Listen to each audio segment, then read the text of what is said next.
Como a sesión anterior acabou antes de tempo e á vista de que moita xente, pois non sei, ou se incorporou a estas protestas ou se incorporou a outros actos que hai hoxe en Compostela, porque se presenta unha mágoa, non? A esta mesma hora que o Consello da Cultura Galega organiza este congreso, tamén se está presentando no Parlamento de Galicia unha edición facsimilar de Cantares Gallegos. É unha lamentable coincidencia. En fin, entón adiantamos un pouco as conferencias de Derek Flitter e de César Domínguez. Derek, eu creo, procede, falámoslo antes, da liña inglesa, inaugurada, penso que por John... Galesa. Galesa, británica, galesa, perdón, que tan potente está sendo nos estudos galegos internacionais dos últimos tempos, o que quería decir era inaugurada, penso, porque John Rutherford, en boa medida por John Rutherford, e a que se foron incorporando progresivamente distintos investigadores e investigadoras e que para a proxección internacional da nosa lingua e da nosa cultura é unha auténtica regalía. El fixo a súa carreira académica en Oxford e en Birmingham e actualmente é catedrático de español na Universidade de Exeter.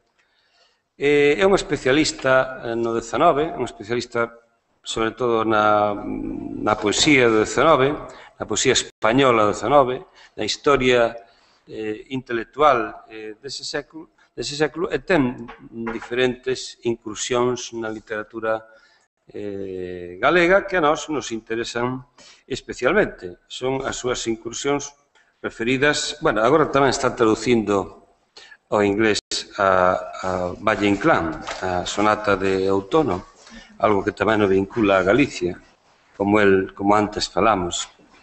Valle Inclán é un autor neste sentido moi especial, pero sobre todo a Rosalía de Castro. Eu teño que recoñecer que para min foron iluminadores os seus traballos sobre Rosalía de Castro, os seus artigos, Técnica medieval e subxectivismo moderno en dous poemas de Cantares Gallegos. Un era o de Bastavales e o outro era o número, cal era, o 21, quero recordar, non? Un era de Campanas de Bastavales e o outro de Cantares, non me lembro, pero eran dous poemas de Cantares sobre... 21 clara noite. 21 clara noite, e tan bonita estaba a rosa no rosado. Aí estamos, onde el vinculaba a fonte da mañana que se lava a moza á fonte de Pero Meogo. É outro artigo de natureza simbólica e silo interior na poesía galega de Rosalía de Castro. As teses de Derek Flitter sobre a poesía de Rosalía eu considero-as de sumo interese. Son artigos xa de hai tempo, non? Do 91. Hai máis de 20 anos. Hai máis de 20 anos, entón hoxe seguro que a achega que fai é tamén unha achega renovada e que lle agradecemos extraordinariamente. El falará de Rosalía e o Folkgeist, como di Rosalía de Castro no prólogo, o espírito do pobo, non? O espírito do pobo, o Folkgeist. E César Domínguez falará da cuestión do gótico nas novelas de Rosalía. César é profesor titular de literatura comparada aquí na Universidade de Santiago de Compostela e a súa docencia e investigación concéntrase na teoría da literatura comparada, na historia literaria comparada, na literatura europea comparada e estudos medievais, e as súas publicacións versan sobre a historia da literatura comparada nas literaturas da Península Ibérica. Ten cargos en diferentes sociedades de literatura xeral comparada e desde setembro de 2012 é titular da cátedra Jean Monnet, a cultura da integración europea. Moitas grazas aos dous por virdes e aceptardes o noso convite a esta sesión. Non sei se a xornada de hoxe é un pouco distinta, pero eu creo que ao final non é toda complementaria. Falamos a mañá o profesor Alonso Montero, que supostamente ia falar da perspectiva dun macrotexto de Rosalía, que ao final falou de perspectivas lingüísticas, pero todas moi interesantes acerca do uso particular e uso literario do idioma galego e castelán. Despois houve unha mesa tamén moi interesante sobre a edición desde o punto de vista filolóxico e tamén hermenéutico. Agora acabamos de ver tamén unha mesa interesantísima sobre outro punto de vista editorial no século XIX e estas dúas conferencias, ou breves conferencias, de Derek e de César, complementan tamén iso que queremos ter de Rosalía de Castro, unha perspectiva do seu diálogo interliterario coas literaturas, sobre todo europeas, claro, europeas do seu tempo, e creo que Derek e César están en condicións de iluminarnos acerca destas relacións de Rosalía de Castro. Derek, cando queiras. Sí, moitas grazas, Anxo. E agradezo a oportunidade de estar neste congreso e de volver a pisar Santiago despois de 3 ou 4 anos de non facer máis que turismo. Entón, Rosalía de Castro e o Volksgeist. No párrafo derradeiro do prólogo que antecede os cantares gallegos, insiste Rosalía de Castro en que, e cito, puxen o maior cuidado en reproducir o verdadeiro espírito do noso povo. Sabemos todos que espírito do povo é traducción directa do alemán Volksgeist, verbo que cobra significado particular a partir das orixes do romantismo en Alemanha.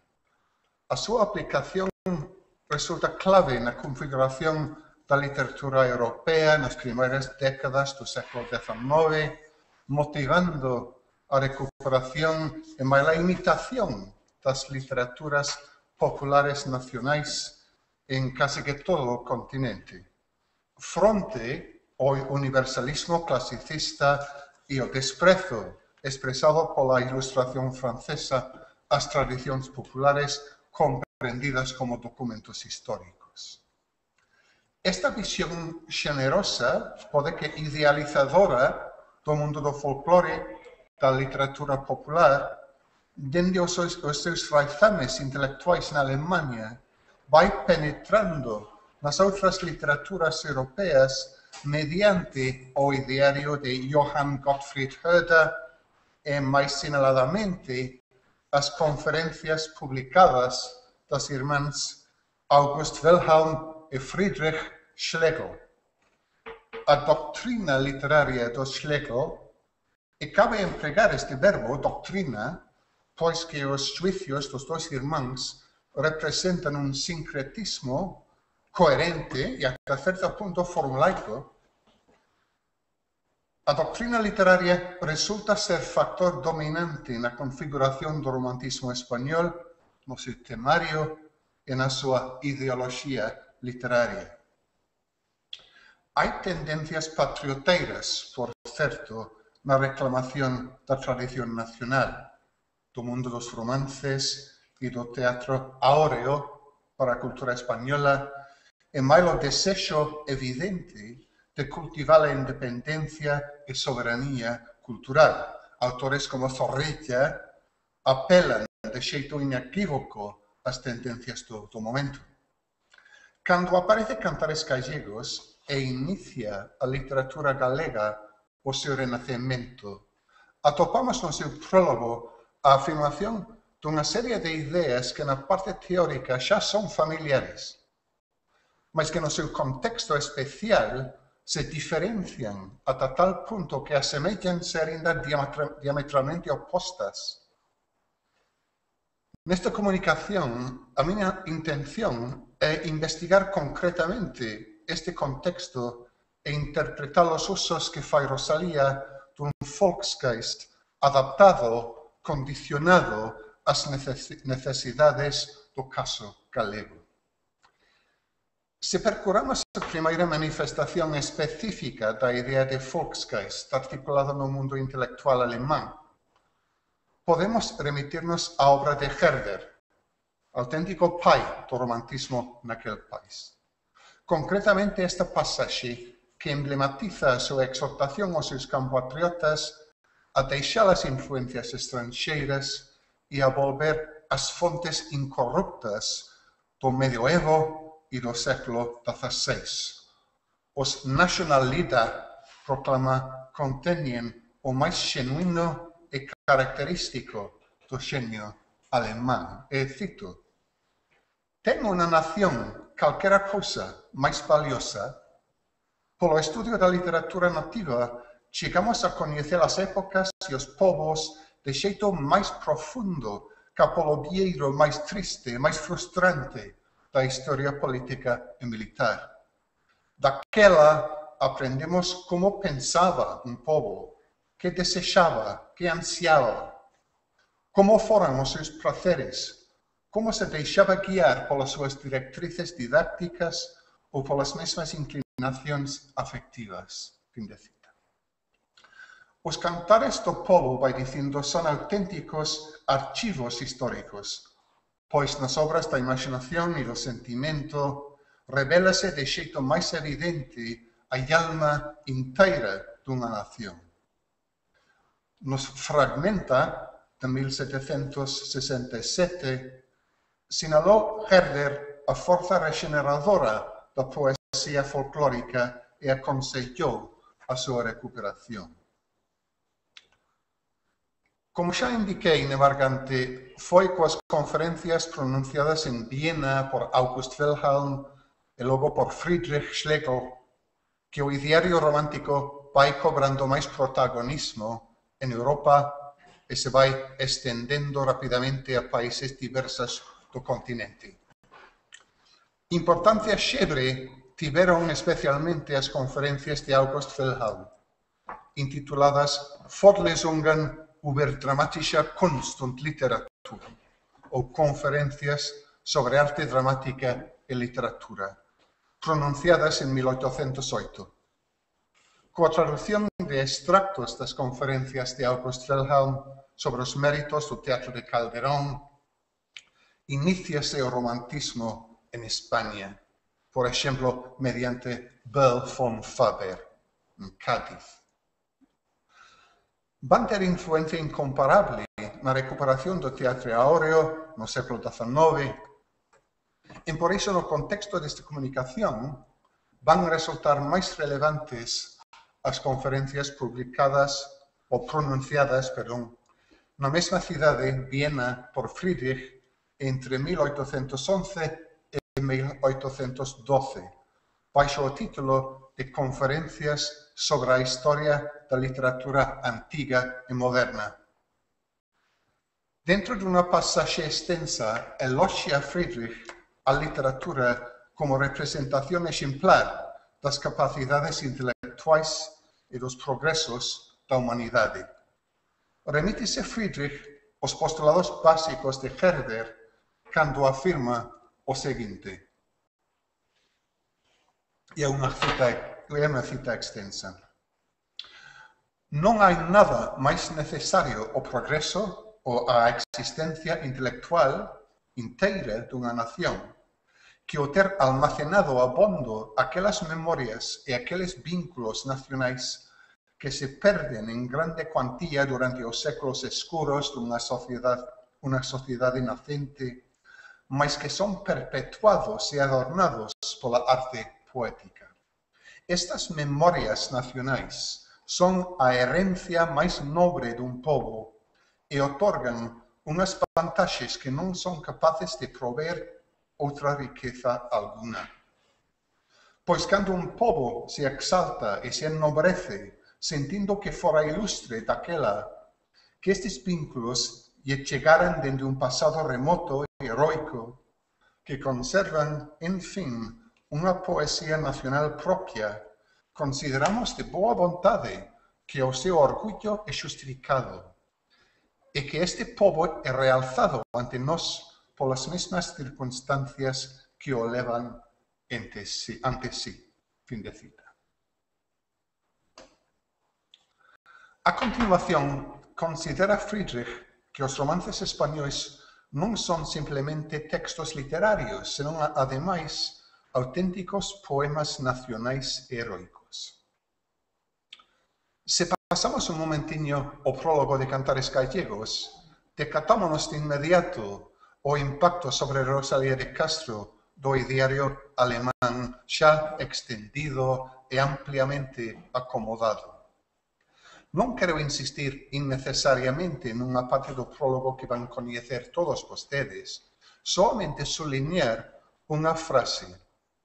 Atrevinme a escribir estes cantares de Rosalía, e cito, guiada solo por aqueles cantares, aquelas palabras cariñosas e aqueles xiros nunca olvidados que tan docemente resoaron nos meus oídos desde a cuna, e que foran recollidos polo meu corazón como herencia propia.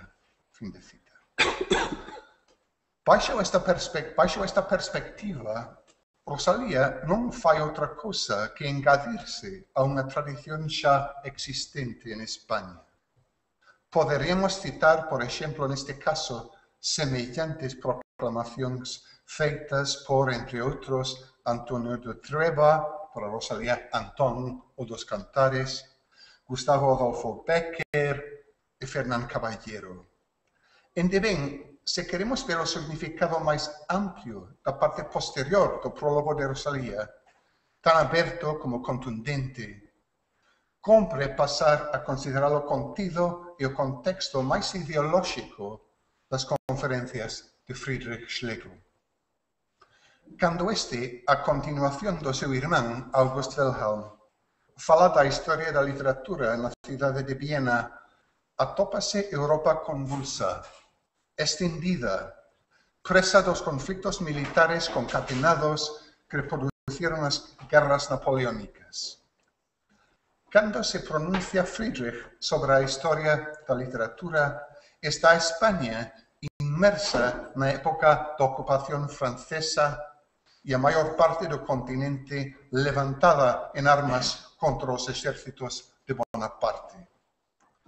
Paréceme clave para comprender a influencia en España do ideario schlegeliano, o que coincidira exactamente no tempo coa súa guerra de independencia. Por isto, o ideario estético do romantismo vai emparellado coa ideoloxía.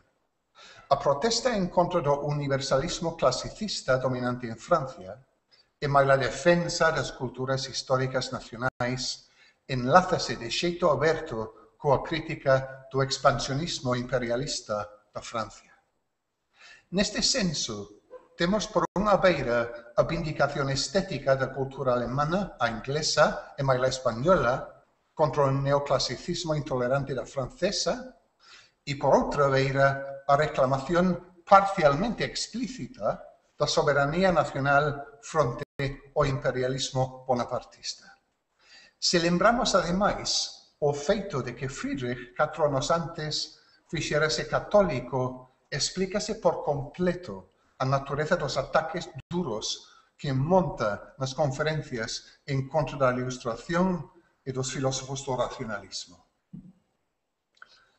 No tomo encomiástico que profesa Friedrich Schlegel ao falar da tradición literaria española, por exemplo, está involucrado en todo momento a conciencia religiosa. Tal como o expresa o teórico alemán, e cito, baixo este punto de vista, a literatura, a poesía de España é tan admirable. Cada parte desta literatura, desta poesía, ten o sentimento máis nobre, máis natural, heroico, moral e dunha fonda religiosidade, inda cando o tema do texto non é abertamente religioso ni moral. Non hai nada que corrompa o pensamento ou extravíe a virtude. Respírase en todo o mesmo espírito de honor, dos sanos principios e da fe. Fin de cita. Polo contrario, Friedrich o falar da cultura francesa do século XVIII, arremete-se fustrigante contra Voltaire. Cito: con que perversidade de ingenio emprega este home toda a grandeza da natureza tal como ven descoberta pola ciencia de Inglaterra, non para exaltar o divino creador, senón para degradar a humanidade. Nos seus escritos todos, calquera que fora o tema, non é capaz de resistir oportunidade alguna de introducir o seu humor impío e de exhibir a súa aversión contra o cristianismo e, ata certo punto, contra toda religión. O seu espírito funcionaba neste aspecto como unha máquina destructora e corrosiva para a disolución de todo pensamento honesto, religioso e moral. Fin de cita. Podemos engadir unha cita máis, na que se deixa campar a protesta estrictamente contemporánea contra as agresións da Francia post-revolucionaria. Fala Friedrich aínda de Voltaire, mas a elección das frases ven condicionada, por certo, dos acontecementos do século XIX. Cito unha vez máis. Tocante á política, o espírito da visión histórica de Voltaire é unha predilección polo republicanismo do antigo mundo clásico, preferencia absurda no contexto da situación da Europa moderna. Este favoritismo ven acompañado moitas veces por unha concepción falsa ou polo coñecemento extremadamente imperfecto do verdadeiro espírito e da verdadeira esencia do republicanismo. Os seguidores de Voltaire chegaron ainda a profesar un odio decidido e mal pensado contra todo poder monárquico ou aristocrático, ou un odio máis xeral de todas aquelas formas de goberno ou estilos de vida producidos polo sistema designado feudal. Fin de cita. Vaise definindo, entón, a protesta furiosa contra a Francia revolucionaria que respira nas conferencias de Friedrich Schlegel. Non debería quedar desapercibida a referencia á destrucción corrosiva da filosofía de Voltaire e máis o efecto disolvente do seu ideario sobre as crenzas. Disolvente é o verbo que máis caracteriza as críticas neocatólicas españolas en contra da filosofía da Ilustración. Figura frecuentemente, por exemplo, nos escritos de Donoso Cortés, Jaime Balmes e un sinnúmero de comentarios conservadores sobre a situación ideolóxica da época. Outra consideración de cuantía, se nos cernimos de xeito máis estricto á época da publicación dos Cantares Gallegos, é a aparición, a partir de 1861, da historia crítica de la literatura española de José Amador de los Ríos.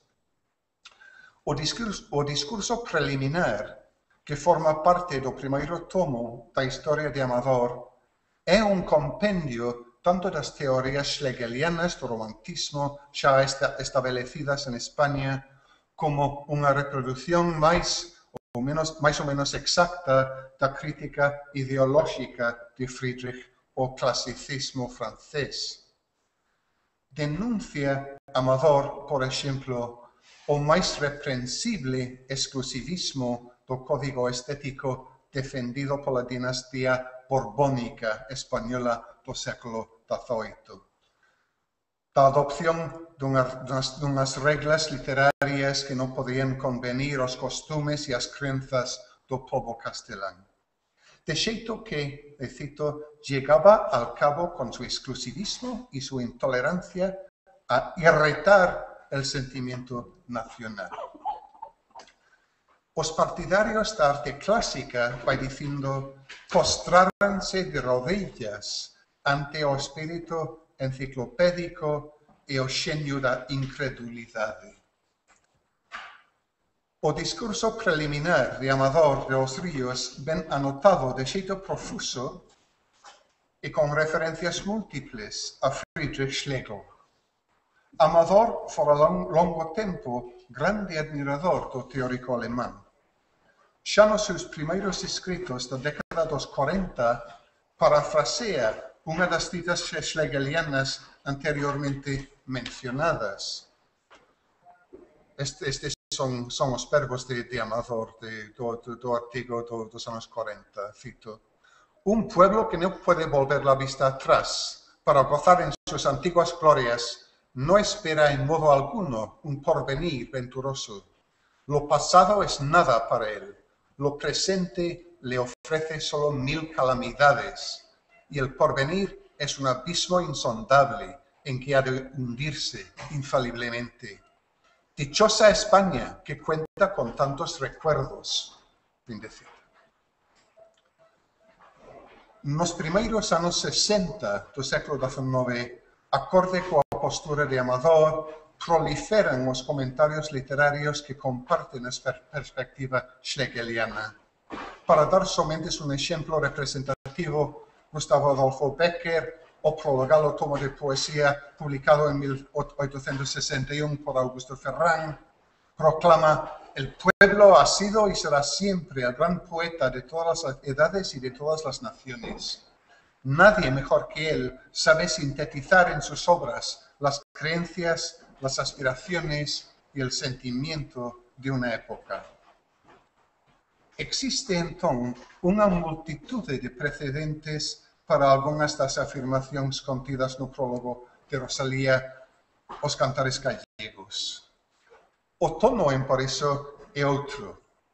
Primeiro, pola reivindicación lingüística que respira, e segundo, pola transferencia do discurso de patriotismo ofendido e a denuncia do desprezo injusto do marco europeo ou propiamente nacional. Unha parte do prólogo que figura menos nos comentarios críticos é precisamente a seguinte, xa perto do final. Estas son as palabras de Rosalía. Tais fatuidades respecto do noso país teñen algunha comparanza cas dos franceses ao falar das súas eternas victorias ganadas aos españoles. España nunca os venceu. Polo contrario, sempre saliu vencida, derrotada, humillada. E o máis triste desto é que valen entre eles tan infame mentira, así como val para seca Castilla, para deserta Mancha e para todas as demais provincias de España.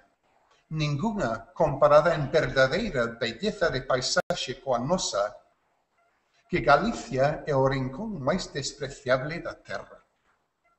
Ben din que todo neste mundo está compensado, e ven así a sofrer España dunha nación veciña que sempre a ofendeu, a mesma injusticia que ela, inda máis culpable, comete con a provincia humillada de que nunca se acorda, como non sea para humillala inda máis. Moito sinto as injusticias con que nos favorecen os franceses, pero neste momento casi lles estou agradecida, pois que me proporcionan un medio de facerlle máis palpable a España a injusticia que ela, a súa vez, connosco comete. Fin de cita.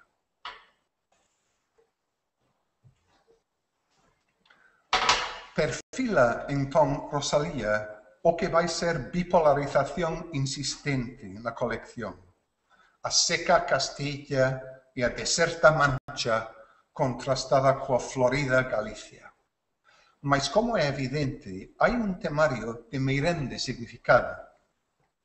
Na época do romantismo, acostúmase percibir a Francia como orixe do injusto desprezo sentido por España e pola súa cultura literaria.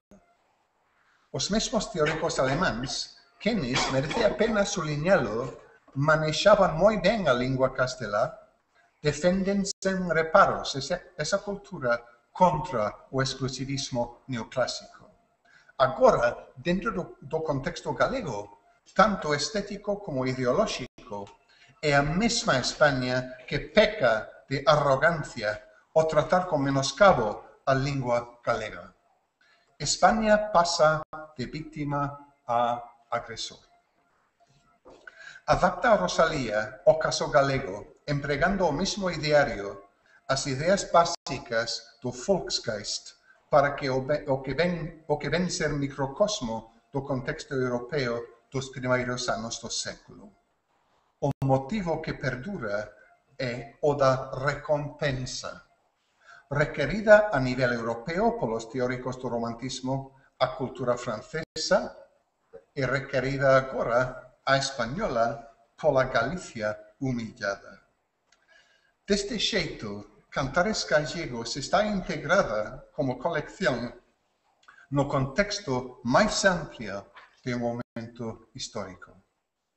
Mas introduce outra dimensión, outra perspectiva, que é unha extensión lógica do ideario dese momento, ao facer a súa transferencia aos parámetros estrictamente españolas. Case que 100 anos antes, Herder defendera o valor dos national líder contra os ataques clasicistas. Os teóricos alemáns, 40 anos despois, e xa que logo os seus corifeos españois, reclaman o valor do romanceiro tradicional. Os poetas do romantismo español escriben con preferencia na métrica do romance, chamada polo Duque de Rivas no prólogo os seus romances históricos, nuestra verdadeira poesía castiza, original e robusta. Nin que dicir ten que Cantares Gallegos representa, entre outras cousas, a reclamación das formas métricas populares en xebres, o verso pentasílabo arromanzado con ritmo de muñeira ou a triada galega, por exemplo. Mais que nada nembargante, Cantares Gallegos recrea o Volksgeist galego na representación de Rosalía das nosas poéticas costumes e na memoria cultural da frescura patriarcal e primitiva, de xeito que poetiza o mundo cotián do campesiño galego con resonancias do cancioneiro medieval. De tal xeito, Cantares Gallegos chega a ser paradigma ou concentración da cultura literaria e lingüística comparable para un británico coa obra de Shakespeare ou coa versión magistral da Biblia que apareceu en lingua inglesa en 1611.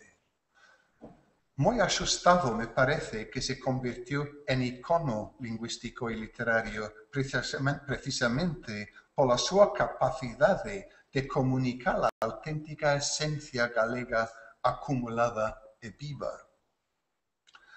Moi evidente queda que para o século XX a obra de Rosalía representa o mesmo xeito de tesouro almacenado que vían os Schlegel nos national líder alemáns ou no romanceiro tradicional castelán. Antes de pechar a miña comunicación, quixera considerar un momento o impacto de Cantares Gallegos sobre un dos escritores máis eminentes da xeración, nós, e un autor predilecto meu, Ramón Otero Pedrallo.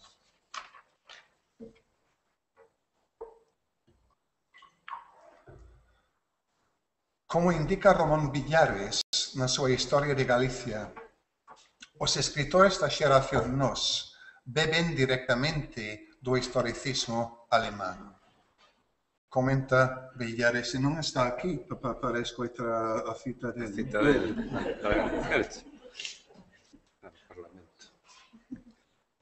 Comenta Villares, la creación de una cultura propia y la capacidad de imprimirle una modalidad o espíritu nacional Volksgeist es la medida de la vitalidad de cualquier pueblo y de su contribución a la humanidad. No caso de Otero, podemos remitirnos a duas obras que escribiu seguidas: o discurso de ingreso na Real Academia Galega e máis a novela Arredor de sí.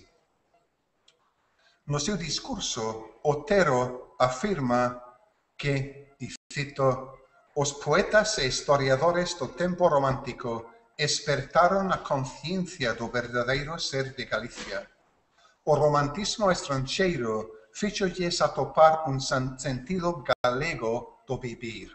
Fin de cita. Con referencia concreta a Rosalía, emprega Otero a súa fraseoloxía predilecta ao comentar que ela poetizou, e cito, un decorrer de sazóns da natureza e da alma.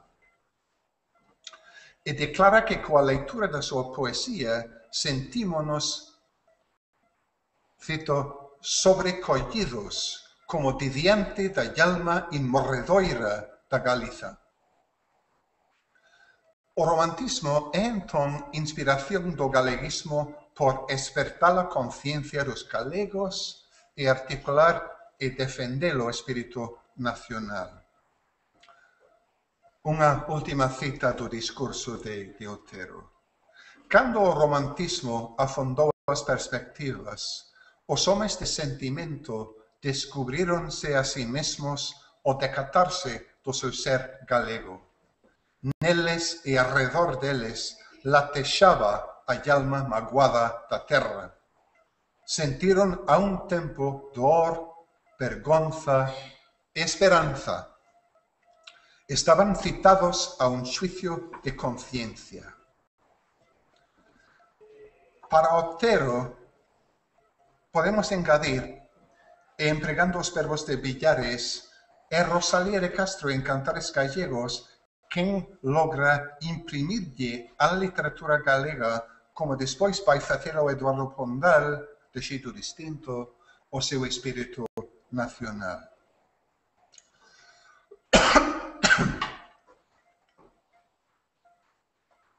A concienciación da que fala Otero Pedraio, finalmente, é tamén a súa, que figura na novela semi-autobiográfica Arredor de si. En moitos verbos de esa última cita, por exemplo, descubrironse a sí mismos o decatarse do seu ser galego, neles e arredor deles latexaba a alma magoada da terra. Estes verbos parecen ser anticipo dun momento clave en Arredor de si. Figura en esta novela dentro do texto concretamente no momento epifánico, producido no seu protagonista Adrián Solovio polo encontro coa mapa de Galicia preparada por Fontán. Unha pasaxe que ten evidentes dimensións bíblicas. Esta cita de Arredor de si. A vela alumou longamente un nome e o sitio de Compostela. Adrián lea nomes de montes, de ríos, de poviños, de ermidas. A luz ia seguindo os trazados dos camiños. Naqueles instantes extraños e fondos figuraban lucir no mapa agras marelas de centeo, ermos vestidos de flores de toxo e de piorno, serras penedosas, campanarios barrocos, xente que vai polos carreiros, os muiños e as feiras, perdeceres de campos santos, fuxir de augas, praias douradas, galgar de ondas nos cons, velas que saen roselando o mar, orballeiras sobre as arboredas mestas, rúas de bellas cidades, soidades de esquecidos mosteiros. Adrián sentíase conmovido ata o máis fondo de seu ser. Fin de cita. En Cantares Gallegos queda patente a presencia da paisaxe característica de Galicia, na que insiste Rosalía tanto no prólogo como nos poemas mesmos. No prólogo, en dúas ocasións separadas, enumera os rasgos emblemáticos desa paisaxe. O primeiro exemplo: cantos, págoas, queixas, suspiros, seráns, romerías, paisaxes, devesas, pinares, soidades, ribeiras, costumes, todo aquello, en fin, que por la sua forma e colorido é digno de ser cantado. E o segundo exemplo do prólogo. Lagos, cascadas, torrentes, veigas floridas, valles, montañas, ceos azules e serenos como os de Italia, horizontes nublados y melancólicos, aunque siempre hermosos, como están alabados de Suiza, ribeiras apacibles y sereninas, cabos tempestuosos que aterran y admiran por la sua gigantesca y sorda cólera. Presenciamos nestas líneas o que chamei en outro lugar e con referencia concreta á obra literaria de Otero, un retábulo da paisaxe galega. Está en vías de creación no machín do lector que vai emprender a leitura de cantares gallegos como na mente de Adrián Solovio o de catarse do seu ser galego a fisionomía de Galicia na súa existencia xeográfica e nas súas posibilidades estéticas. A vitalidade de espacio e pobo que no senso do historicismo alemán ideado por Herder é o que forma o seu espírito. Perdura deste xeito o Volksgeist galego, trazado por Rosalía de Castro e continuado por Otero Pedraio. Poderíamos falar do mesmo na obra de Vicente Risco, por exemplo, ou sinaladamente na de Ramón Piñeiro. Pero estas son, para min, ledicias que vou deixar para outra ocasión. Moitas gracias.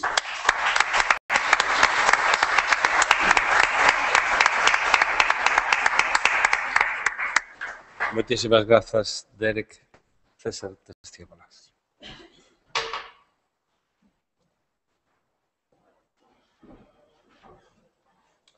Quero deixar constancia, en primeiro lugar, do meu agradecemento polo convite a participar nestas sesións, ao coordinador da sesión de hoxe, Anxo Angueira, e moi especialmente a miña compañeira María Rábade, que con seguridade equivocouse ao pensar que podía dicir algo de interese sobre o tema que concretei con o título de Sin tino e sin pretensiones, la hija del mar e o laboratorio gótico.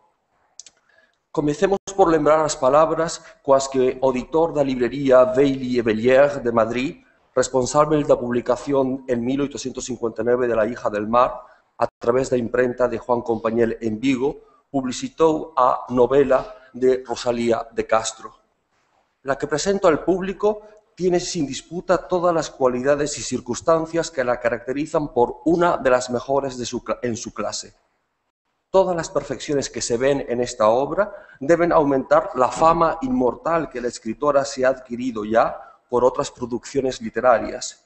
Y es preciso confesar, al ver el plan tan bien trazado y sus pasajes tan naturales, que tiene una imaginación y un caudal inagotable de imágenes, descripciones e ideas. Dejo al lector por juez de si son exageradas las perfecciones que ensalzo en la obra, que por consecuencia debe ser más imparcial que yo en su justicia. Con seguridade decatáronse do meu engano, xa que non é posible que esta pasaxe teña algo que ver con La hija del mar, aínda que só sexa porque a altura da súa publicación non era factible aumentar la fama inmortal que la escritora se ha adquirido ya por otras producciones literarias. La hija del mar constitúe o debut literario de Rosalía de Castro, detereime máis adiante en que sentido técnico emprego o concepto de debut literario, precedido en 1857 por la publicación na imprenta madrileña de González do poemario La Flor. Achámonos, xa que logo, ante o inicio da trayectoria artística da escritora e non hai aínda, pois, fama inmortal que aumentar. Esta pasaxe pertence ao prólogo de Carlos José Melcior a súa traducción ao castelán en 1818 de The Children of the Abbey, un bestseller gótico da inglesa Regina Maria Roche que rivalizou en popularidade con The Mysteries of Udolpho de Anne Radcliffe. Poñer en relación este prólogo en xeral e a pasaxe citada en particular con La hija del mar non é, con todo, por completo gratuito, aínda cando as semellanzas con Óscar e Amanda ou Los descendientes de la abadía, título escolleito por Melcior, deban limitarse a subliñar os pasajes tan naturales, a imaginación e o caudal inagotable de imágenes, descripciones e ideas. Mais aló, todos son aparentemente diferenzas. En contraste co plan tan bien trazado que Melcior destaca na novela de Roche, a novela de Castro ten sido caracterizada de inmadura, por Ricardo Carballo Calero, folletinesca, por Marina Mayoral, e ingenua e irreal, por Xavier Costa Clavel. E, en contraste coa clase, isto é, o xénero cuxos códigos se empregan na novela, tan obvio para o público español á altura de 1818 que Melcior non considera necesario especificala con respecto á obra de Roche, a novela de Castro permaneceu até datas moi recentes nun limbo xenolóxico que, no mellor dos casos, non adquire máis concreción que a do modo folletinesco. Engádase a iso a canonización de Castro como escritora lírica e a súa actividade diasistémica en castelán e galego, e teremos factores suficientes que justifiquen o papel menor atribuído a La hija del mar. A propia Rosalía de Castro, no prólogo a La hija del mar, cualifica o seu relato como, cito, escrito al azar, sin tino y sin pretensiones de ninguna clase, por lo que o lector debería arroxalo lejos de sí, e esquecer, cito, entre outras cosas, que su autor es una mujer. E máis, cualifica a súa aparición como un acto de vanidade forzosa, di Rosalía, tras a publicación dos seus primeiros versos, isto é, o poemario La Flor. A crítica chamou a atención sobre a obvia ironía nestas palabras da autora, e iso, con todo, non reduciu un ápice a baixa estima en que foi tida esta novela. Non persigo hoxe con esta charla simplemente reivindicar nin a calidade intrínseca de La hija del mar, ni defender para ela un lugar máis relevante, sexa no marco dunha historia da literatura en Galicia ou dunha historia de literatura en castelán. A este respecto, debo aclarar que a obra rosaliana non constitúe en absoluto o meu campo de especialización, como tampouco o é, en termos xerais, a literatura galega. O meu achegamento é o dun comparatista que na división académica do coñecemento vale tanto como dicir un especialista en todo e en nada ao mesmo tempo, aínda que prefiro decantarme por la segunda das definicións que Claudio Guillén propuxera para a literatura comparada. Cito, lo que infunde vida y carácter propios a la literatura comparada es un conjunto de problemas con los que solamente ella puede y quiere encararse. Guillén exemplificaba a continuación a demarcación disciplinaria dun deses problemas nos seguintes termos. Cito, los temas propios de la literatura comparada se distinguen fácilmente. La novela realista europea le corresponde sin duda, mientras que la novela pastoril española es tarea para hispanistas. Reemplacemos novela realista europea por novela gótica europea e preguntémonos verbo da existencia dunha novela gótica española e creo que teremos suscitado un problema comparatista cuxa relación dialéctica coa historiografía literaria de corte nacional pode ser productiva en ambas as dúas direccións. É ben sabido que La hija del mar foi lida en reiteradas ocasións en clave autobiográfica. A miña proposta é distinta no sentido en que propoño unha clave bioliteraria.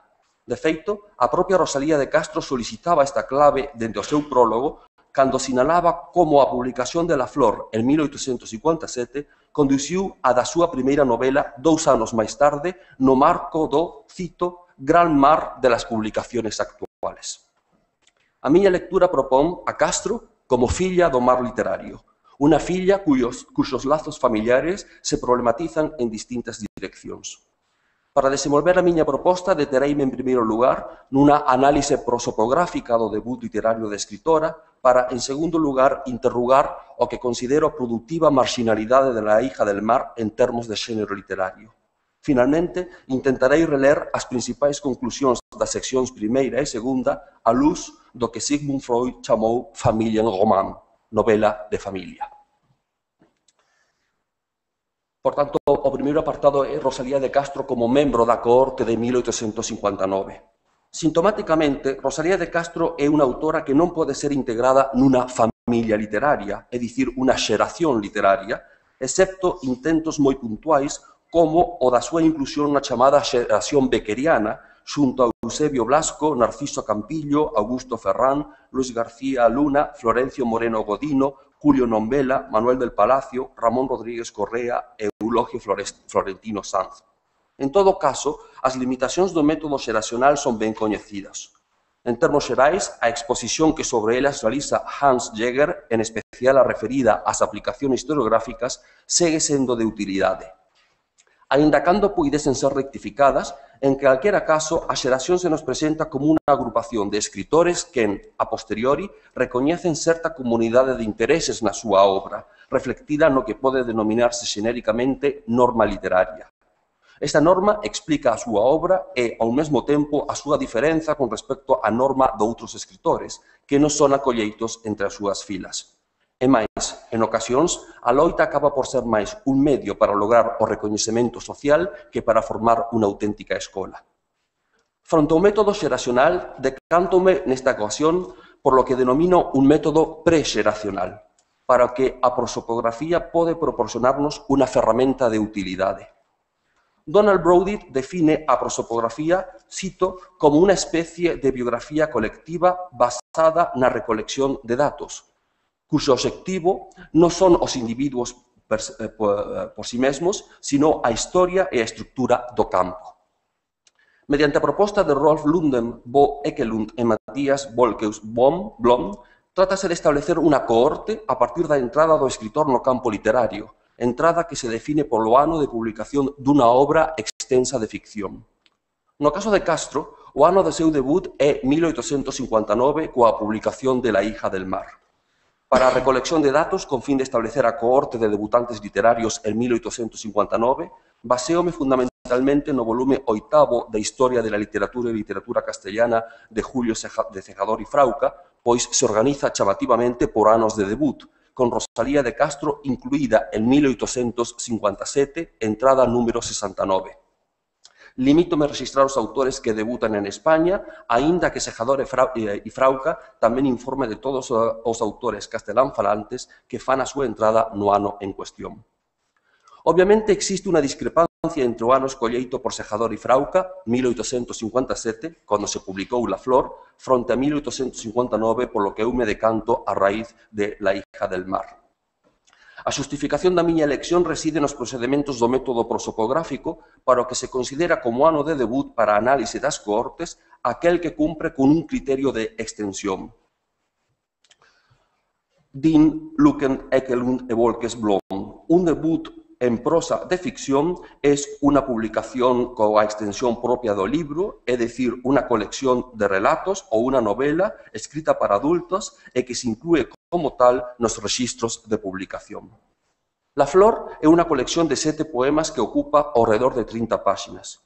Certamente, poderase obxectar que a concentración na produción en prosa resulta dificilmente aceptável no caso dunha escritora como Rosalía de Castro. E máis, trataríase dun exercicio que non fai máis que trocar o criterio de canonización de escritora que pasou por eloxear a súa produción poética en detrimento da prosística. Estou totalmente de acordo e recoñezo que o método prosopográfico presenta serias dificultades para analizar escritores que practicaron diversos xéneros literarios. E máis, o método tampouco contempla como afrontar o estudo de escritores que empregan máis dunha lingua literaria, como sucede con Castro. Sendo plenamente consciente destes problemas e interrogantes, o recurso á prosopografía por la miña banda ten un carácter experimental que persegue ler ou reler unha obra extensa en prosa, La hija del mar. Non se esqueza neste sentido que a propia autora no prólogo subliñou a relación causal entre o poemario e a novela, ambos os dous escritos en castelán. Cito do prólogo: publicados mis primeros versos, la aparición deste libro era forzosa casi.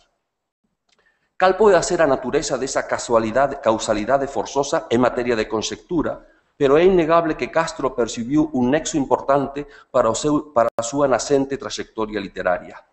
E, en termos familiares, os da familia íntima, pero tamén os da familia literaria, non pode pasarse por alto a encomiástica recensión que do poemario publicou Manuel Murguía o 12 de maio de 1857 no diario madrileño La Iberia. Nela xa fan a súa aparición os primeiros síntomas de mitificación e, en palabras de Alejandro Alonso Nogueira, de traxectoria imaginada, posto que Murguía afirma non coñecer a escritora cando en realidade o seu encontro xa se produciu cara a 1854. Para esta traxectoria, Murguía albisca un destino glorioso, cito, «Trabajad y ocuparéis un lugar honroso en nuestra literatura patria». Celebradas as súas nupcias en outubro de 1858, a dedicatoria da escritora ao marido, incluída en La hija del mar, contradí seriamente a opinión que sobre a súa novela inclúe a continuación no prólogo. Cito da dedicatoria, «Creo que es la mejor ofrenda que puede presentarte tu esposa».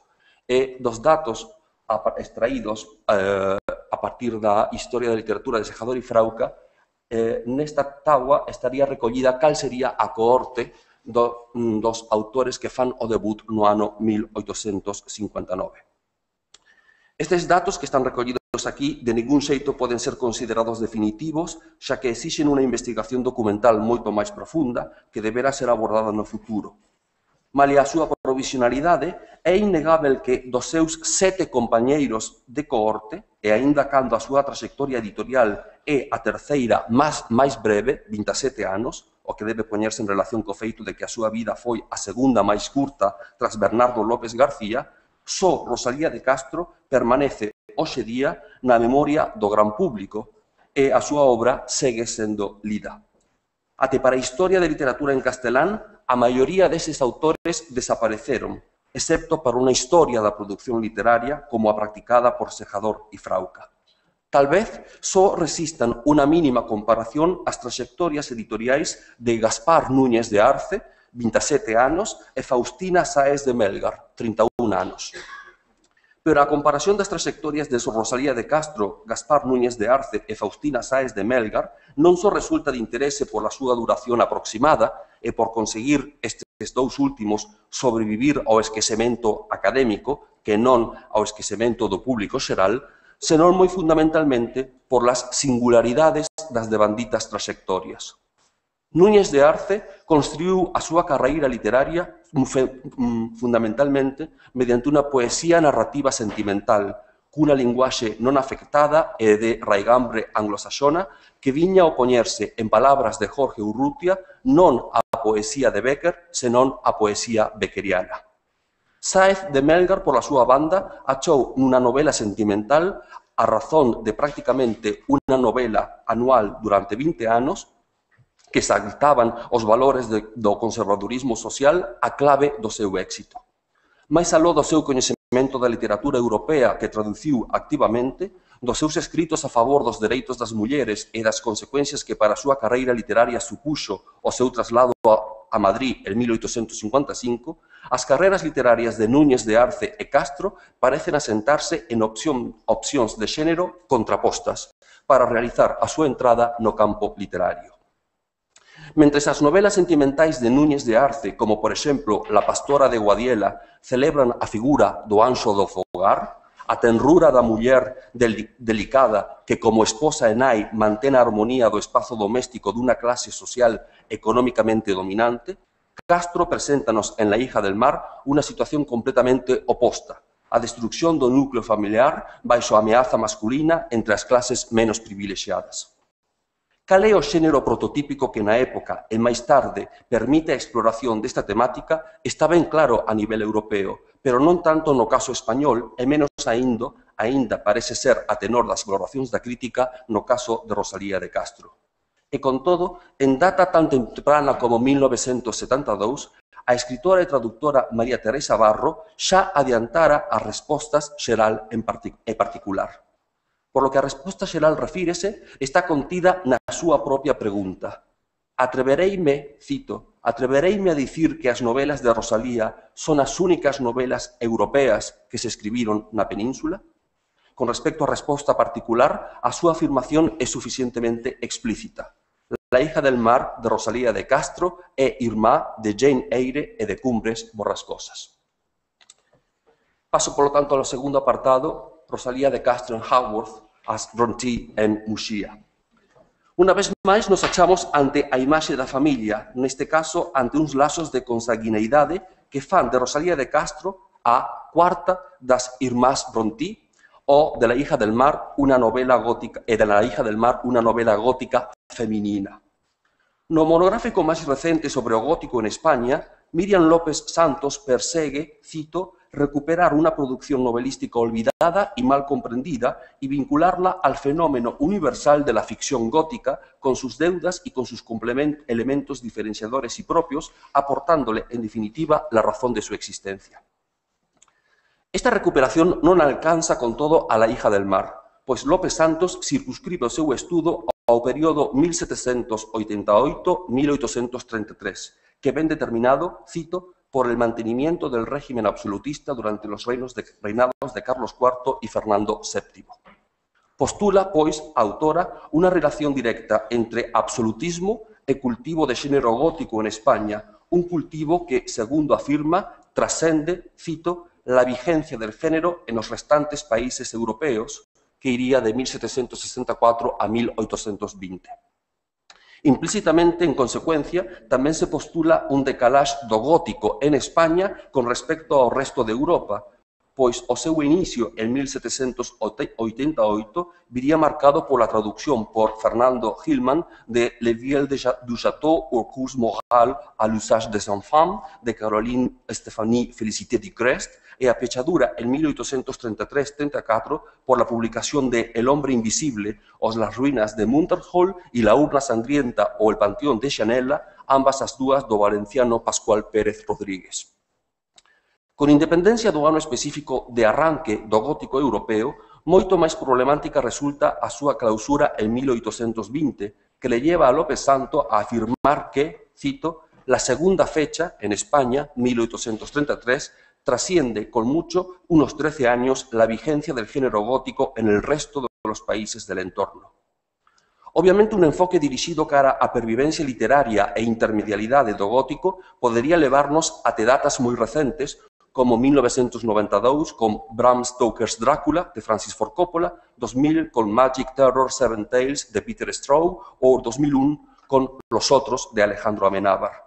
Pero é que, até dende perspectivas literarias máis conservadoras, a cronoloxía do gótico supera con moito o límite de 1820 que López Santos dá por aceptado. Alison Milbank, por exemplo, explora o gótico victoriano entre 1830 e 1880. Eric Savoy, o gótico estadounidense entre 1798 e 1898, ano de publicación de The Turn of the Screw. E Kelly Hurley, o gótico británico entre 1875 e 1930. Resulta difícil comprender por que o período 1788-1833 debe permitir acabar coa cerrazón de los críticos, en palabras de López Santos, a cal, cito, segunda autora, les ha llevado a defender la tesis de la inexistencia de una verdadera novela gótica en nuestra literatura, cando en realidade implica a súa periodoloxía un desfase cronolóxico do gótico en España, deixa fora novelas de innegável factura gótica, como é o caso de La hija del mar, e a cronoloxía europea proposta resulta ser moi restrictiva con respecto á proposta por outros investigadores do gótico.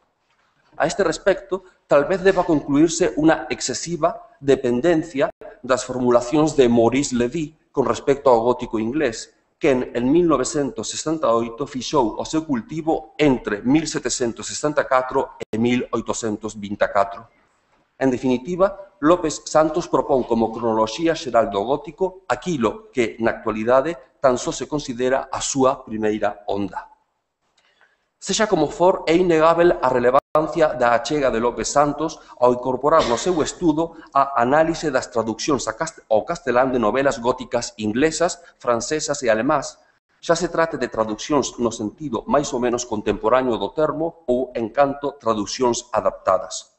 Como afirma a autora, e cito, aunque faltaron algunos nombres y novelas claves del género y la vertiente racional predominó, en detrimento de la irracionalista, se conoció un elenco bastante importante de autores, mayores y menores, ingleses y de otras literaturas, y muchos de ellos en sucesivas reediciones, que permitieron que penetrara el gusto por la oscuridad y que los lectores lo demandaran.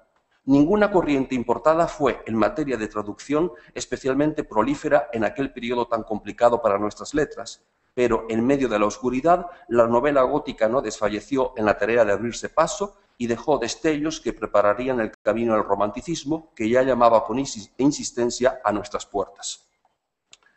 O exercicio de close reading que realiza sobre as traduccións ao castelán presenta datos adicionais que xustifican as conclusións ás que chegara en 1997 Franco Moretti mediante o método de distant reading. No Atlante do romance europeo 1800-1900, Moretti cartografía o xénero gótico inglés dende o punto de vista non da difusión na produción do xénero, senón dende o punto de vista da súa ambientación. Chamativamente,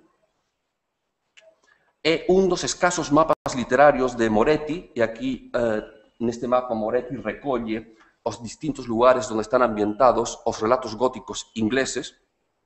Chamativamente é un dos escasos mapas literarios de Moretti que carece de lenda, de tal forma que descoñecemos con exactitude tanto cales son as novelas e relatos que les proporcionan os datos de ambientación como a cronoloxía destas obras. O corpus da súa cartografía está constituído por uns 60 textos, con respecto aos cales chama a atención sobre a falsa sensación de sincronía que se deriva do seu propio mapa. Para ler este mapa teríamos que ir vendo como os puntiños se iluminarían progresivamente según se van difundindo no tempo. Di o propio Moretti. El gótico está ambientado inicialmente en Italia y Francia. Después se desplaza hacia el norte en Alemania, alrededor de 1800, y luego aún más al norte, a Escocia, alrededor de 1820. Aínda que non podo afirmalo con total seguridade, intúo que a fonte sobre a que Moretti aplica a súa distant reading é o xa citado clásico estudo de Maurice Lévy, pois a él remítese nos seus gráficos sobre as formas hexemónicas británicas entre 1760 e 1850 no seu libro posterior Graph Maps Trees. Como sinalei antes, non é un mapa de difusión xenolóxica, senón un mapa de ambientación. Iso non significa, non en tanto, que non existan concomitancias relevantes. O propio Moretti sinala que, cito, la máxima concentración de cuentos góticos está situada en el triángulo comprendido entre el Rin, la Selva Negra y el Harz, la región del pacto con el diablo, distribución geográfica en la que probablemente influye el enorme número de textos góticos escritos en alemán y hoy olvidados. Neste mesmo sentido, quizáis poida considerarse que o limitado uso de España, como ven no mapa, como espazo de ambientación do gótico por parte dos escritores ingleses se debe ao papel menor no cultivo do gótico por los escritores españois dentro do panorama europeo, que é facilmente mensurável en función dos fluxos de traducción, unha balanza totalmente desequilibrada cara á importación de textos ingleses e franceses, cun papel mediador reservado en exclusiva a Francia e con un interese dominante por lo gótico feminino. Apresiouse que a localización dun ambiente gótico en España por parte dos relatos ingleses limítase ao terzo meridional, como poden ver. Tanto a dependencia de Lévy por parte de Moretti e, en consecuencia, a súa limitación ao período 1764-1824, así como a súa restricción a obras inglesas, introducen dúbidas verbo de que esta sexa realmente a cartografía literaria do xénero. Nestes momentos, David Taboada e eu mesmo estamos a traballar na cartografía do gótico producido en España, incluídas as traduccións adaptadas. De confirmarse a localización detectada por Moretti, habería que concluir que a localización de La hija del mar na Costa da Morte en xeral e el Muxía en particular constitúe unha excepción baixo óptica nacional. Agora ben, contemplada esa localización comparativamente, a súa excepcionalidade queda seriamente cuestionada. Tómese en consideración a este respecto que o mapa do gótico debido a Moretti dialoga directamente con outro dos seus mapas, o da novelística de Jane Austen, até o extremo de que ambos os dous responden a unha mesma matriz xeográfica que a propia Austen revela na súa novela póstuma e pseudogótica de Northanger Abbey. E cito: "Charming as were all Mrs. Radcliffe's works, and charming even as were the works of all her imitators, it was not in them perhaps that human nature, at least in the Midland counties of England, was to be looked for. Of the Alps and Pyrenees, with their pine forests and their vices, they might give a faithful delineation, and Italy, Switzerland, and the south of France might be as fruitful in horrors as they were then represented. Catherine, they are no doubt beyond her own country, and even of that, if hard-pressed, would have yielded the northern and western extremities. But in the central part of England, there was surely some security for the existence of a wife not beloved, in the laws of the land and the manners of the age. Murder was not tolerated, servants were not slaves, and neither poison nor sleeping potions to be procured. Mrs. Radcliffe, do pasaxe citado, é obviamente Anne Radcliffe, a famosa novelista cujos relatos góticos cativaran a un público mayoritariamente feminino que, na súa parodia de The Mysteries of Udolpho, Jane Austen singulariza na protagonista de Northanger Abbey, Catherine Morland. A xeografía do gótico que Austen propón para o continente coincide punto por punto co mapa de Moretti. No caso das Illas Británicas, o gótico nelas queda relegado ao oeste e ao norte, Cornualles, Gales, Irlanda e Escocia, é dicir, a periferia céltica que o mercado colonizara cara ao 1820, mentres que o sur de Inglaterra é o territorio que dá sentido á novelística de Austen e que a novelística de Austen construe como espazo imaginado das propiedades territoriais da alta burguesía e aristocracia nas que as raparigas están destinadas a converterse en anxos do fogar e, no peor dos casos, de fracasar o seu matrimonio en mulleres protegidas pola lei e a moral. Queda, evidentemente, sen pertencer á novelística de Jane Austen o espazo do norte de Inglaterra, que é o espazo máis económicamente activo nese momento, que é o espazo da Revolución Industrial e que forma parte de outros xéneros, como, por exemplo, North and South de Gaskell. Creo chegado o momento de afirmar que a matriz xeográfica que dá sentido á novelística de Austen e o xénero gótico ten a súa correspondencia en España, respectivamente, coa novelística, por unha banda, das chamadas escritoras isabelinas, entre as que se contan entre os membros da cohorte a xa mencionada Faustina Sáez de Melgar ou Pilar Sinués de Marco, que o mesmo ano de La hija del mar publicou El ángel del hogar, obra moral y recreativa dedicada a las mujeres. Y por outra banda, Rosalía de Castro, con unha novela gótica ambientada, cito de su novela, no embravecido mar de Finisterre, en tristes paisajes, nun olvidado rincón de Europa, que merecen, na súa opinión, ser descritos por Etta Hoffman e Lord Byron. E cito da novela, lugar este el más apartado y salvaje de aquella comarca, tiene cierta ruda belleza digna de ser descrita por Hoffman, y que tal vez solo puede ser grata a los caracteres tétricos o a las imaginaciones exaltadas. Si Byron, ese gran poeta, el primero sin duda alguna de este siglo, hubiese posado sobre el desnudo cabo de Finisterre su mirada penetrante y audaz, hubiéramos tenido hoy, tal vez, un cuadro más en su Manfredo. Paso ao último apartado do texto, sobre as múltiples marginalidades de La hija del mar. La hija del mar non só está ambientada en aquel desolado rincón del mundo, senón que tamén é plenamente consciente da súa creación dende aquel desolado rincón del mundo. Un mundo literario a cuxas grandes figuras femininas Castro invoca dende o prólogo, dende as máis próximas, Manon Philippon, Madame de Staël, George Sand, até as afastadas no tempo, Teresa de Jesús, Safo, Catalina de Rusia, Juana de Arco e María Teresa de Austria. Engádase a iso a súa afirmación antes citada, verbo do espazo galego como merecedor do gótico practicado por un Hoffman ou un Byron. Pero a marginalidade non só é a do capital cultural na xeografía literaria, senón tamén de xénero, pois, como afirma Castro ao pechar o seu prólogo, todavía non les está permitido a las mujeres escribir lo que sienten e lo que saben.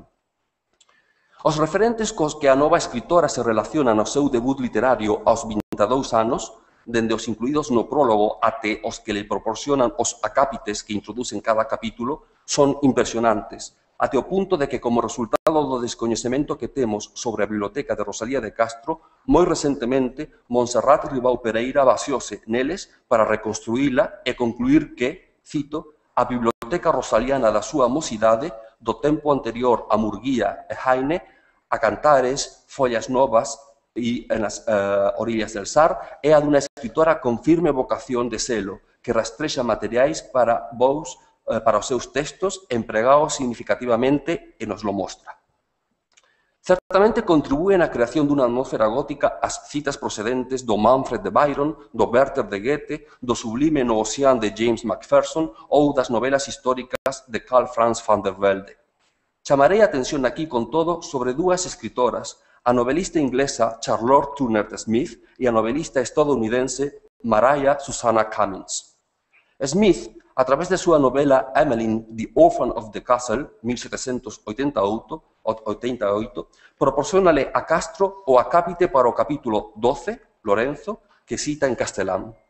Non achei documentación sobre unha posible traducción ao castelán. Si foi traducida, en cambio, ao francés o mesmo ano da súa publicación en inglés. Trátase dunha novela fundacional da tradición gótica. Cummings, a través da súa novela The Lamplighter, de 1854, proporcionalle a Castro os acápites para os capítulos 9, Tormentos, e 15, La Loca, que cita en francés. The Lamplighter, que combina o modo gótico na súa primeira parte co Bildungsroman na súa segunda, coñeceu en 1855 dúas traduccións ao francés ao cargo de Émile Bedollier e Frédéric Germain Delagny. Compre supor que Rosalía de Castro lera alguna destas dúas traduccións. Estes dous datos son unha mostra significativa dese mar literario no que Rosalía de Castro se mergulla, alimentado como nunca antes por escritoras. Lémbrese a este respecto como Nathaniel Hawthorne lle escribe dende Liverpool, onde exercía como cónsul, a seu editor William Ticknor en xaneiro de 1855 para facerlle saber as razóns por las que non recibiu un manuscrito seu en tanto tempo. Cito: America is now wholly given over to a dull mob of scribbling women, and I should have no chance of success while the public taste is occupied with their trash, and should be ashamed of myself if I did succeed. E a continuación pregúntase, what is the mystery of these innumerable editions of The Lamplighter and other books neither better nor worse? Worse they could not be, and better they need not be, when they sell by the 100,000. A cita é suficientemente elocuente verbo do desconcerto de Hawthorne ante un novo panorama literario, dominado por escritoras cuxas obras se converten de forma inmediata en bestsellers nun mercado internacional transatlántico.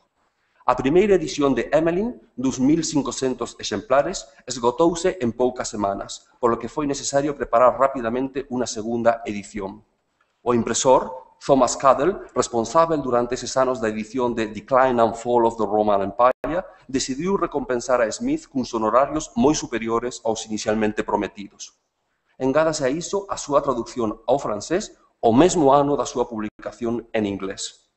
The Lamplighter, a novela denostada por Hawthorne, vendeu 20.000 exemplares en 20 días e 65.000 exemplares a cabo de 5 meses, ao que a converteu no segundo bestseller tras Uncle Tom's Cabin de Harriet Beecher Stowe. En Inglaterra, vendéronse ao redor de 100.000 exemplares en poucos meses, logo a súa publicación foi traducida inmediatamente ao francés. Rosalía de Castro, en consecuencia, era boa coñecedora da tradición gótica, dende unha obra fundacional como Emmeline, sobre a que descoñecemos se tivo acceso a ela na traducción francesa ou a través de comentarios da prensa, até os éxitos máis recentes de Lamplighter, que lera na versión francesa de 1855, 4 anos antes de realizar a súa propia achega ao gótico internacional. É neste momento cando adquire toda a súa relevancia volver á frase final do seu prólogo a La hija del mar. Todavía no les está permitido a las mujeres escribir lo que sienten y lo que saben. Como mencionei ao principio, só en datas moi recentes a crítica se achegou a unha lectura de La hija del mar en clave gótica. En 2012, Leigh Mercer propuso unha lectura comparativa entre esta novela e La sombra de Benito Pérez Galdós, xa que na súa opinión ambas as dúas novelas, cito, make use of the Gothic as a way to express concerns about gender and society in the Spanish 19th century. No caso de Galdós, Mercer vincula La sombra ao gótico internacional a través de The Castle of Otranto de Horace Walpole, mentre que para La hija del mar recorre a Jane Eyre e Wuthering Heights, ambas as dúas publicadas en 1847. A novela de Charlotte Brontë coñeceu unha traducción a francés en 1855, mentres que a da súa irmá Emily non parece terse traducido até datas moi posteriores. Coa dúbida que poida suscitar o caso de Jane Eyre e o seu coñecemento por Castro, que chegou a forzarse, na miña opinión, a través da hipótese de que a autora puidese ter asistido á representación de Juana Eyre, drama en 4 actos, aínda que o manuscrito de Francisco Morera e Valls data de 1859, o mesmo ano da súa novela, o certo é que a súa mención por la crítica responde á súa moderna canonización fronte á enorme cantidade de publicacións góticas que foron un éxito de vendas e coñeceron difusión internacional no seu momento, pero que foron relegadas ao esquecemento na actualidade, como sucede con Charlotte Turner Smith ou Mariah Susannah Cummings, que en sí foron coñecidas por Rosalía de Castro. En calquera caso, da proposta de Mercer, resúltame especialmente interesante a súa afiliación Walpole-Galdós por unha banda e Brontë-Castro por outra, xa que incide nesa formulación que mencionei nun par de ocasións, a dun gótico feminino. Fronte ao gótico masculino, asentado na noción freudiana de conflito edípico, en tanto que nos presenta, cito de Hall, some both wanting to kill and striving to be the father, and thus feeling fearful and guilty about what he most desires, o gótico feminino presenta a muller como o outro, un obxecto de intercambio, the merest tool of childbearing between men, e construese sobre o motivo central do esquecemento. Cito aínda de Hegel, a patriarchal lineage and house turns out to be explicitly dependent on and rooted in the unpredictable possibilities of a forgotten but finally uncovered womanhood. Coa frase final do seu prólogo, Rosalía de Castro alude explícitamente a un saber outro e a un sentir outro, que foron reprimidos por lo patriarcado. A través do gótico en La hija del mar, Castro atopa un laboratorio no que non só ensaya o seu debut e ingreso no campo literario, senón tamén, e máis importante, explora a orfandade feminina e a posibilidade dunha linaxe exclusivamente feminina que se materializa no triángulo delimitado por Teresa, ela mesma expósita, candora e esperanza. Xa non estamos ante os delicados anxos do fogar das escritoras isabelinas, senón ante as, e cito de Castro, frescas y robustas hijas de aquellas montañas que comunican su salvaje belleza a sus moradores, vagamundas, chámalles noutra ocasión, asexadas por lo amenazante poder masculino que aquí encarna nada menos que o pirata esclavista Alberto Ansot. Pero o gótico de La hija del mar foi tamén o laboratorio que lle permitiu experimentar coa posibilidade dunha escrita por parte dunha muller, orfa literaria que invoca unha pléiade de nais adoptivas, que o poder masculino só pode rexeitar como acto de vaidade, ese pecado de la mujer que di Castro no seu prólogo, de que ciertamente, engade, non está moi exento el hombre.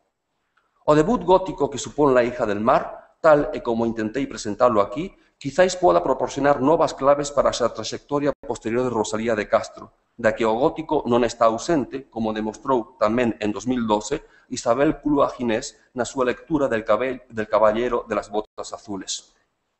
A lectura que lles presentei non esgota, dende logo, os experimentos que Rosalía de Castro practicara con La hija del mar. Nese sentido, por exemplo, Fernando Cabo ten argumentado sobre o espazo na hija del mar como contra un espazo dun espazo que está por vir na obra de Rosalía de Castro. Se Galicia se nos presenta como un espazo de alteridade, do mesmo xeito que o era a periferia céltica para a novelística de Jane Austen, non podemos pasar por alto que esa alteridade se encarna nun modelo outro de familia. Margot Gale Backus recorreu o estudo da neurose tal e como fora plantexado por Freud no modelo de Familienroman. Segundo Freud, a novela familiar é un sistema no que o neno se resitúa na sociedade mediante, por unha banda, fantasías sobre orfandade e adopción e, por outra banda, mediante fantasías que implican infidelidades sexuais por parte da súa nai. Claramente, La hija del mar preséntanos outro sistema de familia en román, no que o gótico lle permite a Rosalía de Castro cuestionar o modelo patriarcal de domesticidade, o modelo patriarcal de autoría literaria e o modelo nacional de territorialización. Pero son estas cuestións que exceden xa os límites da miña presentación de hoxe. Moitas gracias.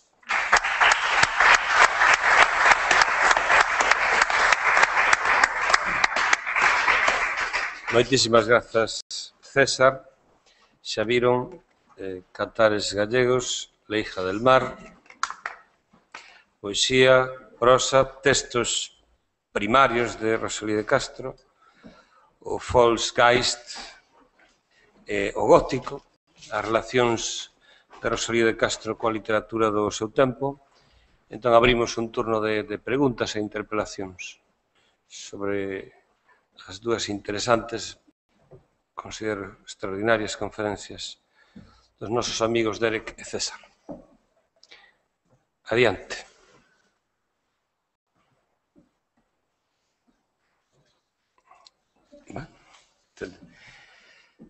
Ninguén se anima, entón animo meu. Sí. Se ninguén se anima, vou coller a verse. O do reproducir o espírito do noso pobo que di Rosalía de Castro, senón, literalmente, no prólogo. No prólogo tamén se din cousas como que ela considera un modelo a Trueba. É dicir, eu creo que hai cousas que non son, que ás veces son, que non poden entenderse ao pé da letra. E eu creo, non estou seguro, apuntaches hai liñas, non? Que eu quería ver máis desenvoltas. É dicir, falas da esencia, que ela quer reproducir a esencia galega ou algo así tamén, non? E eu son máis, pero eu non creo niso exactamente, non creo que sexa iso o principal en Cantares gallegos. Creo que os cantares e o espírito do pobo é algo secundario. É dicir, que o que para min é máis importante, que iso tamén está, é a teoría dos cantares que moi ben describiches ti, desde Herder, pasando en España por Bécquer, por Trueba, e por Herrán, e por incluso Giner de los Ríos, que tamén fala do tema, e Murguía. É dicir, está aí. Pero creo que Rosalía de Castro vai moito máis alá desa teoría. Moito máis alá. Por iso o seu libro non se parece para nada a ningún dos que fixo dese tipo, nin Herrán, nin Trueba, nin Bécquer. Dame a min a impresión. É dicir, que ela máis que de esencia galega fala dun proxecto galego. Dame a impresión. Porque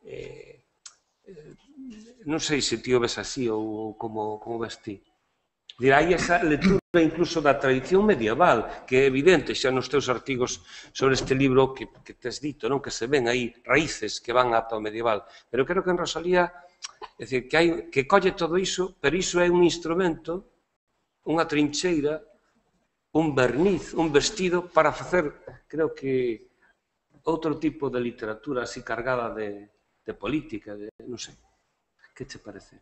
Pois, para mí, a chave está en que realidade e realismo ata o século XIX pasaran 2000 anos dentro da tradición occidental como palabras trascendentes. Que en Platón a realidade está máis alá das apariencias. Solamente con o realismo literario pasa realismo, realidade, a ter objetividade. Entón, Rosalía para min capta o espírito do povo porque ese espírito non se atopa somente na vida cotidiana da cidade no día a día, senón que está na tradición imaginativa do povo. E para min este é o auténtico triunfo de Cantares gallegos, de captar, como dice Herder, tamén como imagina un povo, cristalizar esta idea, condensar esa idea, dar una forma concentrada de esa idea en verbos poéticos. Y para mí, allí está o triunfo. a realidade dun pobo non está na súa vida de día a día. Moitas, o sea que tampouco é a esencia dun pobo non é a súa historia, sino tamén o seu futuro, o seu proxecto. É unha acumulación. Correcto, correcto. Moitas grazas, Derek. Grazas. Diga. Si, hai un micro. Bueno, para Derek, en primeiro lugar, felicitalo polo bo uso que está facendo do galego. Supoño que terá dificultades para vostede. Sinceramente, felicito, porque o fai moi ben. Cando se fala de Volksgeist, o espírito do povo, normalmente nos últimos tempos analízase desde o punto de vista político, é dicir, como a expresión da vontade do povo alemán, etc. Pero hai máis raiceiras a parte das políticas. Hai raiceiras de tipo cultural, de outro tipo, non? Pero vou me referir a unha cita que vostede fixo ao final da súa intervención a Ramón Piñeiro. Sí. Eu supoño que cando cita a Ramón Piñeiro está pensando no tema da saudade. É así? Sí. Bueno, entón ese é un tema que para min é moi interesante, moi recorrente, porque eu, contra opinións moi extendidas, penso que efectivamente hai unha saudade propia galega.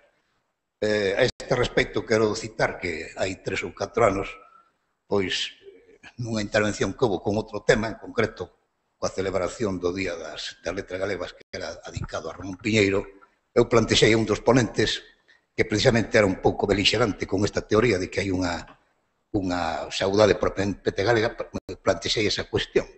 Replicoume que para él non existía tal saudade, que a saudade galega era igual, como lle expoñía eu na miña pregunta, a que poida ter un corata. Eu, personalmente, sigo pensando, a mellor é un pouco por reafirmación do galego, a mellor quero reafirmarme excesivamente nelo, pero sigo pensando que existe. Entón era o que lle quería plantexar. Vostede considera que efectivamente hai unha saudade propia do galego, que o galego ten unha saudade específica diferente a que poida ter, pois eso, un búlgaro, por exemplo, e que Rosalía, cando está, de alguma maneira, falando do, en concreto, Volksgeist, pode tamén facer alusión a este tema. Despois, o outro ponente, en fin, estou francamente admirado pola profusión de citas que fai, incluso en idiomas. Bueno, pois, teño un pouco de certa réplica que lle faría ao tema da utilización da inclusión que vostede fai nun aspecto, según interpreto crítico, a incluir a Rosalía nunha xeración concreta. Simplemente é unha postilla. Considero, a mellor é que me excedo por miña devoción rosaliana, pero considero que estuvera implicada nesa xeración do 59 co elenco que se citaba, pois non era tampouco ningún título de honra, nada máis. Pois, primeiro, quería comentar que o pobo é unha palabrete que cambia de senso de grande xeito no século XIX, porque o pobo fai referencia soamente, exclusivamente ao mundo da imaginación, na primeira metade do século. É somente a partir do manifesto comunista de Marx e Engels, no ano 47 do século XIX, que pobo vai tendo ese significado de solidariedade entre obradoiros. Entón, eso complica a perspectiva para mí. É un dos trucos da historia intelectual, o modo de cambiarse as cousas. Logo, tocante a saudade, pois, para unha antoloxía traducida en inglés da literatura galega, fixen a traducción concretamente do artigo de Piñeiro sobre a saudade fai uns anos. A saudade existe en galés unha palabra que corresponde a saudade, que é hiraith, que tamén é esa morriña. Hiraith. sí, H-I-R-A-E-T-H.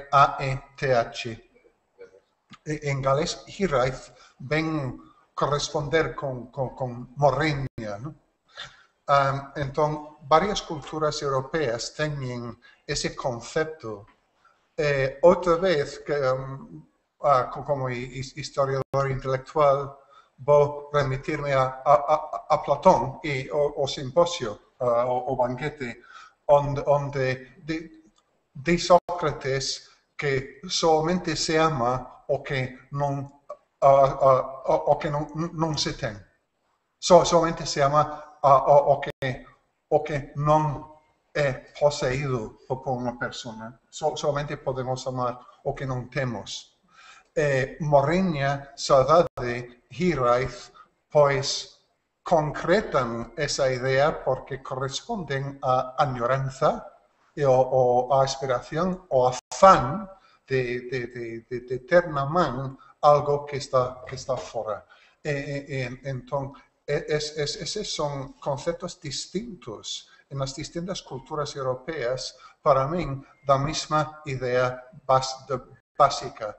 Entonces, no busco un significado específico galego de saudade, sino reconozco que va concretada esa idea por lo contido cultural dos séculos anteriores, por ese almacén, por ese tesoro que se va acumulando.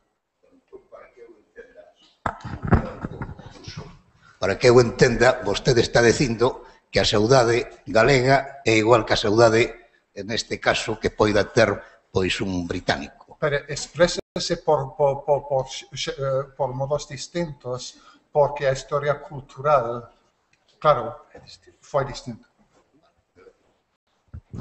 Sí. Agradézolle o seu comentario porque seguramente foi culpa mía non terme explicado con suficiente claridade. Eu en ningún momento tentei incluir a Rosalía de Castro en ninguna xeración.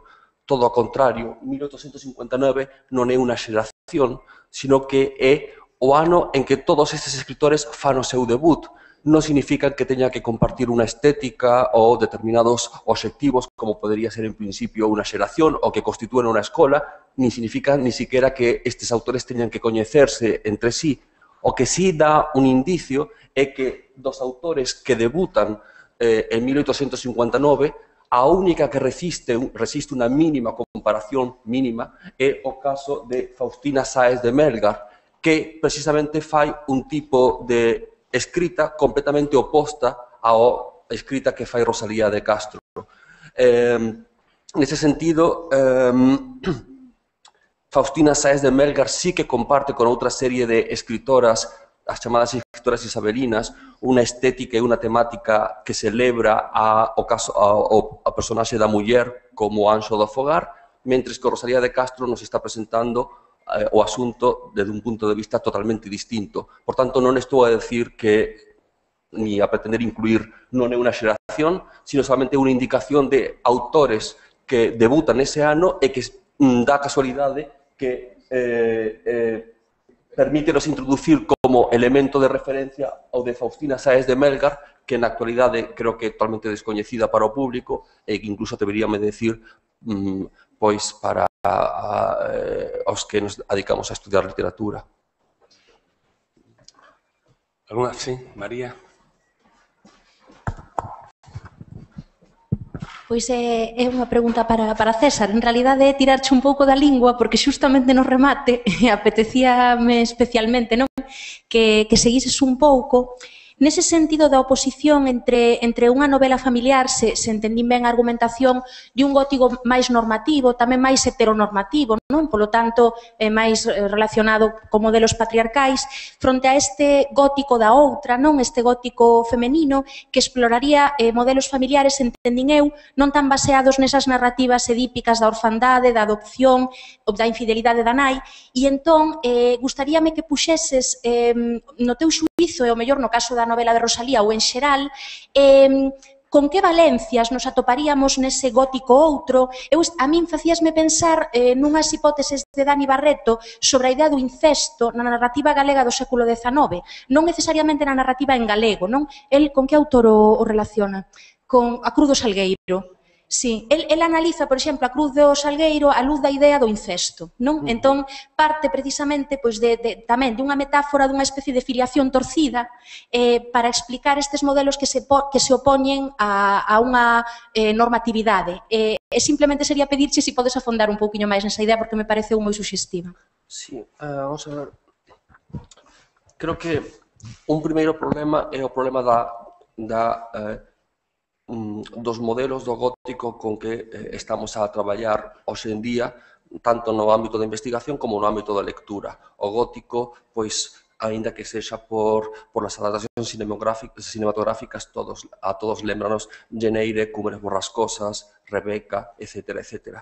Pero hai unha gran cantidade de obras que están totalmente esquecidas e que son precisamente as que máis influíron ou, neste caso, nas que parece ser que ten lido Rosalía de Castro de forma máis directa. E nesas obras esquecidas é onde atopo ese outro gótico. A situación é máis complicada porque intentei apuntalo solamente con unha frase, o de que tamén temos un modelo distinto nacional de territorialización, no sentido de que fundamentalmente no gótico inglés, no gótico en inglés, pero producido en Irlanda, hai un cruce entre a cuestión do tratamento do feminino xunto coa colonización. E é por aí por onde quixera proseguir ese traballo, porque creo que tamén está en certa medida presente na obra de Rosalía, cando o resto de espazo ibérico, excepto por la posible procedencia do, curiosamente, pirata, excepto por ese espacio tal vez levantino ao que alude o seu apelido, é como se non existira, non? Temos o espazo atlántico, transatlántico, o espazo da Costa da Morte e, quizáis, o espazo do Mediterráneo, nada máis. Non coñezo o traballo ao que estás a referirte, pero eu olín máis dende a perspectiva do prólogo e do que sucede con este triángulo entre Teresa, Esperanza e Candora, casi como unha especie de matriarcado amazónico.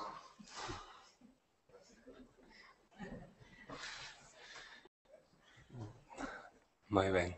Algunha pregunta máis? Fernando. Bueno, sobre unha cuestión que creo que é moi pertinente debido a charla, a conferencia, a ponencia de César Domínguez.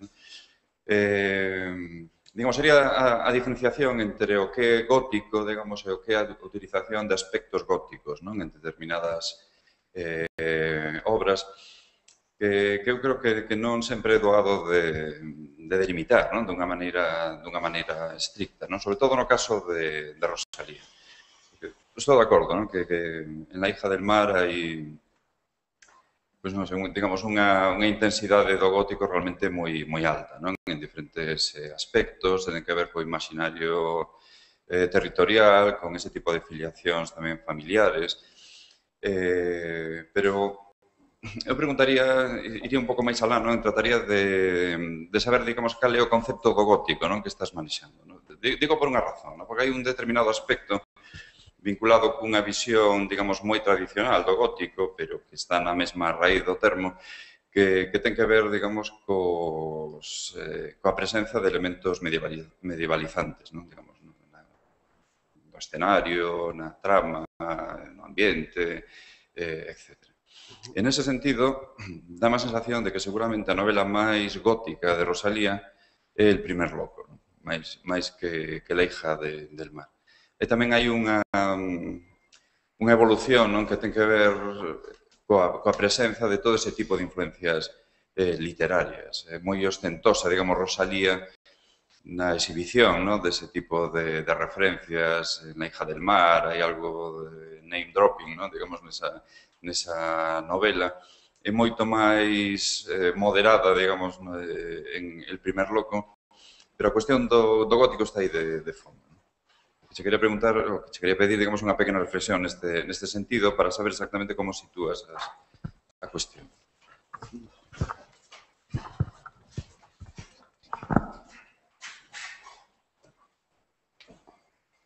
Está a buscar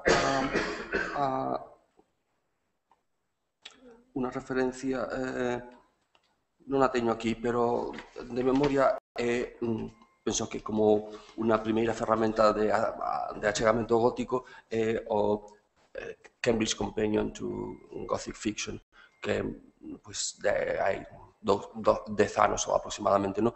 E na introdución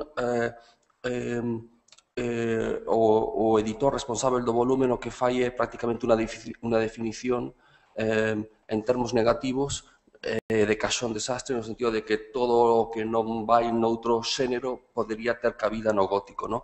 Por unha parte, ten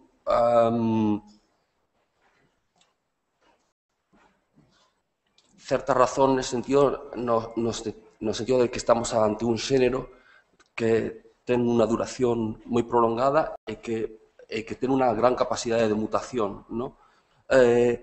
Si nos limitamos ao que sería a primeira onda, non sei se é tan importante esa ambientación medieval, no sentido de que tamén na primeira onda do gótico hai unha ambientación contemporánea, como o problema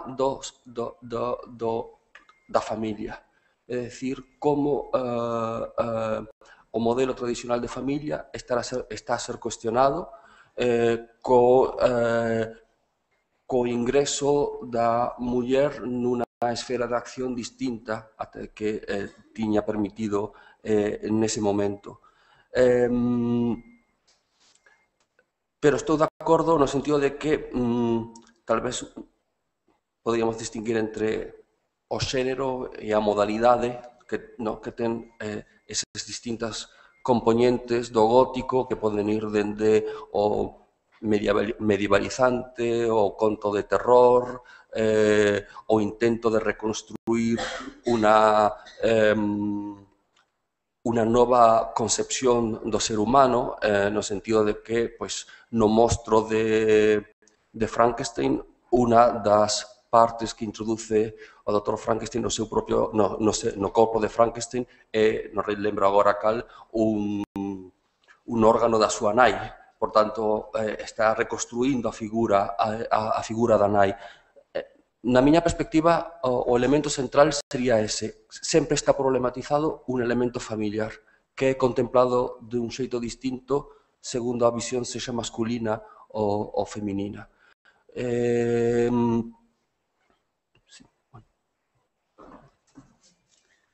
Moi ben.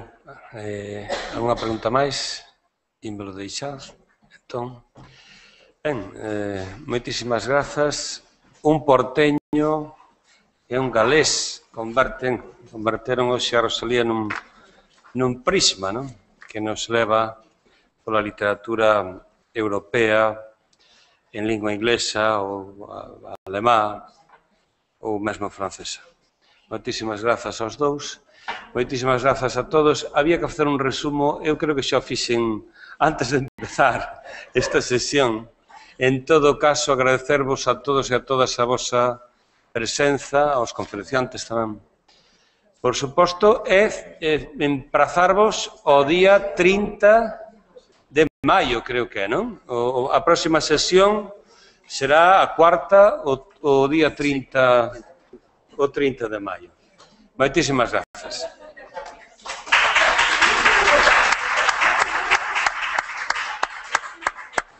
Moi ben.